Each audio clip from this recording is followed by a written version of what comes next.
लाडक्या बहिणींसाठी नवीन अपडेट। आता 80 लाख महिला अपात्र यादीत नाव आहे का? आता तुमचं जर नाव यादीत असेल तर तुमचे देखील पैसे इथं आता बंद। आजची सर्वात मोठी अपडेट लाडक्या बहिणींसाठी। आता लाडक्या बहिणींना इथं मोठा झटका बसलेला आहे।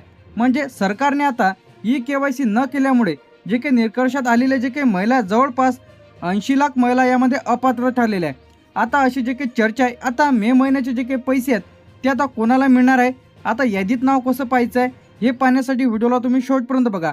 80 लाख महिला यामध्ये अपात्र जे काही ठरवण्यात आलेलं आहे। आता बहिणींनो, सर्वात आधी तुम्ही समजून घ्या की 80 लाख महिला अपात्र कोणत्या कारणामुळे ते झालेले आहे। सर्वप्रथम पैसे बंद बरेच महिलांची इथं झालेले आहे। आता यामध्ये सर्वप्रथम येते तुम्हाला ई-केवायसी। ई-केवायसी झाल्यानंतर तुमचं इथे व्हेरिफिकेशन। आता ज्यांचा अर्ज अप्रूव्हल आहे आणि ज्या लाडक्या बहिणीने ई-केवायसी केलेली नाही अशांचे पैसे इथं आलेले नाहीत।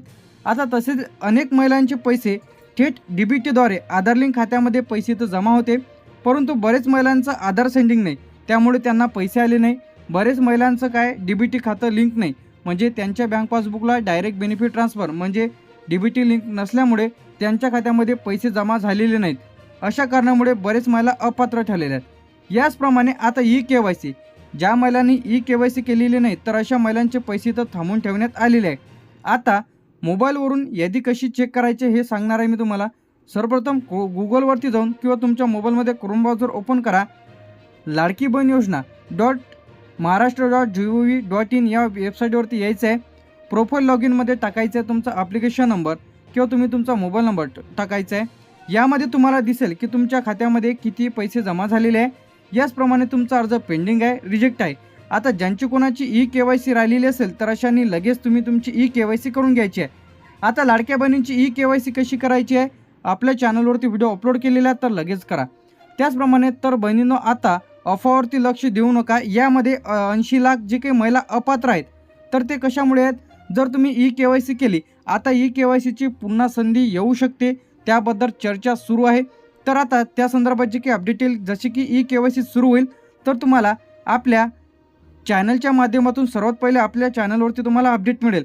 तर तोपर्यंत तुम्ही आपल्या चॅनलला सबस्क्राईब करून ठेवा, लाईक कमेंट आणि शेअर करायला विसरू नका। जे काही महिलांना पैसे इथं मिळत नसतील तर अशाने घाबरण्याचं काही कारण नाही।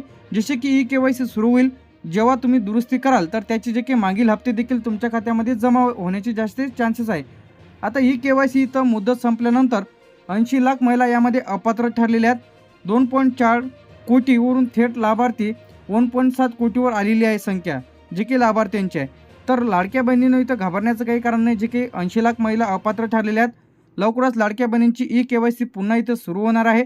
आता यामध्ये जे की सुमारे जे की ई-केवायसी न केल्यामुळे 50 ते 55 लाख महिला यामध्ये मुदतीनंतर ई-केवायसी करू शकलेला नाही।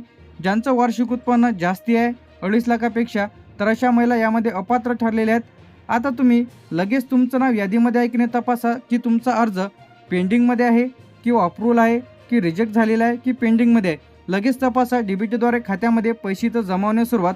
आजची सर्वात मोठी अपडेट म्हणजे लाडक्या बहिणींसाठी आहे, जे की तुमची जर ई-केवायसी राहिलेली असेल तर ई-केवायसी संदर्भात लवकरच आपल्या चॅनलवरती अपडेट इथं येणार आहे। तर घाबरण्याचं काही कारण नाही, पुन्हा पैसे तुमच्या खात्यात